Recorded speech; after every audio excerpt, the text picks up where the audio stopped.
Assalamualaikum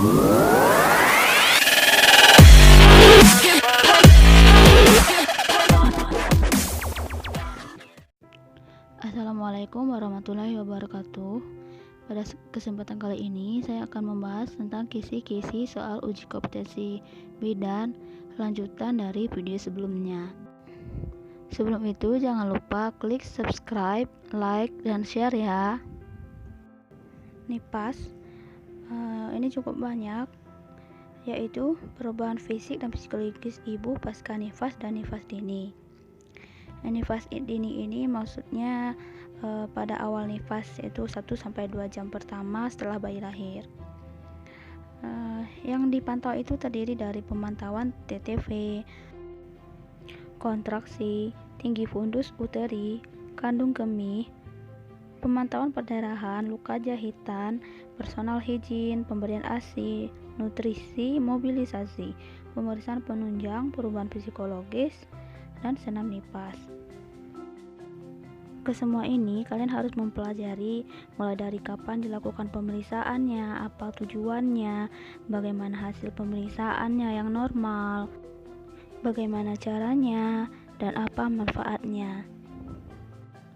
Kemudian perubahan fisik dan psikologis pada ibu nifas lanjut, yaitu PWS KIA KF1 atau kunjungan pertama nifas, involusi, lokea, perawatan luka, perawatan payudara, dukungan psikologis ibu, personal hygiene.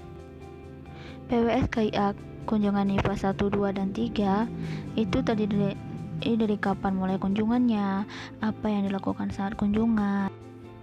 Kemudian involusi, itu kapan involusi, tujuannya, dan bagaimana hasil pemeriksaan dari involusi. Kemudian lokea, bagaimana lokea, apa yang terjadi.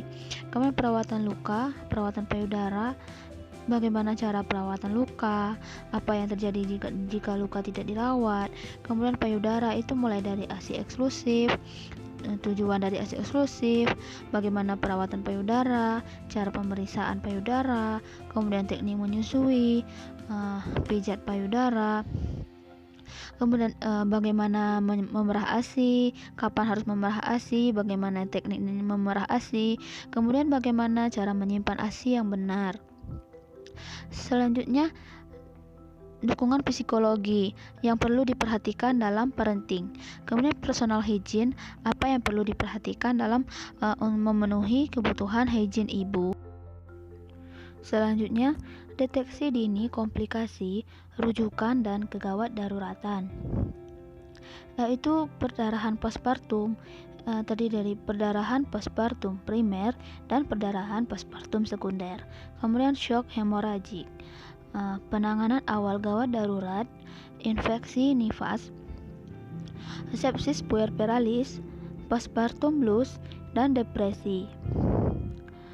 Kesemuanya ini teman-teman harus mempelajari mulai dari tanda dan gejalanya, penyebab, hasil pemeriksaannya, asuhan yang harus diberikan, perencanaan asuhannya, kemudian penata laksanaannya bagaimana, dan bagaimana hasil dan evaluasinya. Selanjutnya, masa antara dan KB atau keluarga berencana, yaitu pencegahan dan deteksi dini masa antara, terdiri dari IVA test dan pap smear. IVA test dan pap smear ini yaitu bagaimana indikasi untuk melakukan IVA test dan pap smear, kemudian bagaimana prosedurnya. Kemudian masalah dan penyakit pada perempuan dalam siklus reproduksi, yaitu infertilitas, mulai dari apa itu infertil, bagaimana perbedaan antara infertil primer dan infertil sekunder, kemudian penanganannya, dan pendidikan kesehatan apa yang perlu diberikan. Deteksi dini, komplikasi, rujukan, dan kegawat daruratan, terdiri dari tumor, penyakit infeksi. Kenalilah tanda-tanda dan gejalanya, cara-cara penanganan, dan pendidikan kesehatan apa yang perlu diberikan. Selanjutnya, pelayanan KB. Pelayanan KB itu terdiri dari jenis dari pelayanan KB, bagaimana penggunaannya, mulai dari penggunaan KB alami, KB sederhana, MKJP, kontrasepsi mantap seperti MOP, MOW, kemudian kontrasepsi darurat. Kemudian pendidikan kesehatan apa yang perlu diberikan, seperti efek sampingnya dan penanganan efek sampingnya, bagaimana langkah-langkah pemasangan dan bagaimana teknik pemasangan dan pencabutannya.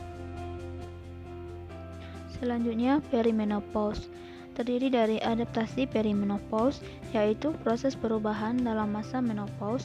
Masalah lazim pada perimenopause itu terdiri dari bagaimana rentang usia perimenopause, kemudian bagaimana peran hormon estrogen dan progesteron, bagaimana tanda dan gejala dari perimenopause, kemudian apa yang perlu didata dari data subjektif dan objektif. Kemudian gangguan perimenopause, yaitu masalah fisik dan psikis yang lazim terjadi pada perimenopause. Kemudian upaya penanggulangan masalah yang lazim pada perimenopause.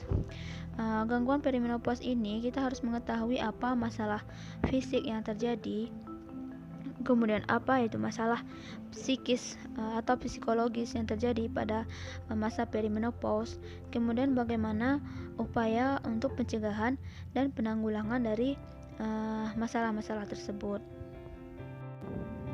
Bayi baru lahir. Asuhan pada bayi segera setelah lahir sampai dengan 2 jam pertama. Itu terdiri dari IMD, bonding attachment, kemudian pengukuran antropometri, pemberian salep mata, kemudian pemberian imunisasi, dan pencegahan hipertermi.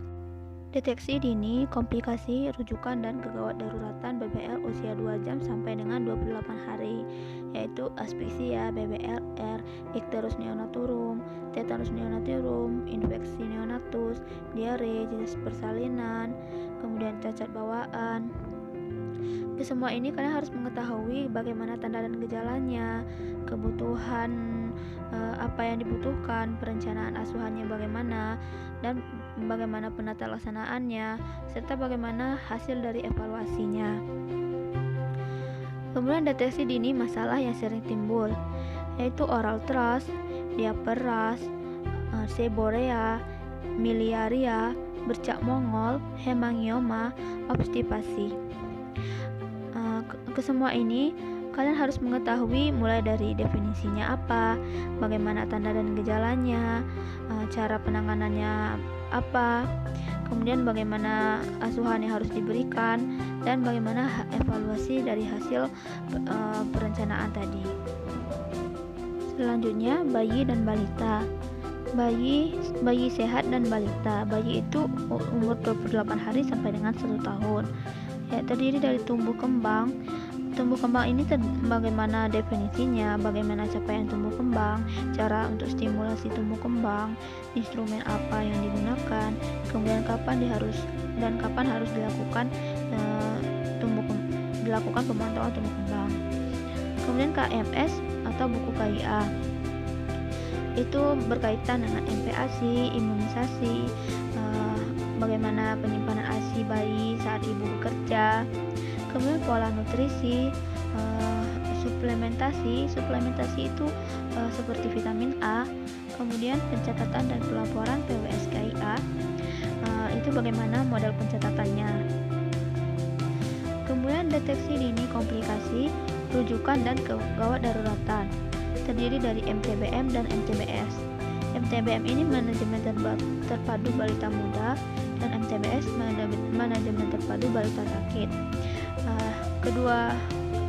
Kedua ini kalian harus mencari tahu apa itu yang dimaksud MTBM atau MTBS, kemudian kapan digunakannya, komponen apa yang terdapat di dalamnya, kemudian bagaimana terapi yang ada di dalam format MTBS atau MTBM, kemudian bagaimana melakukan rujukan.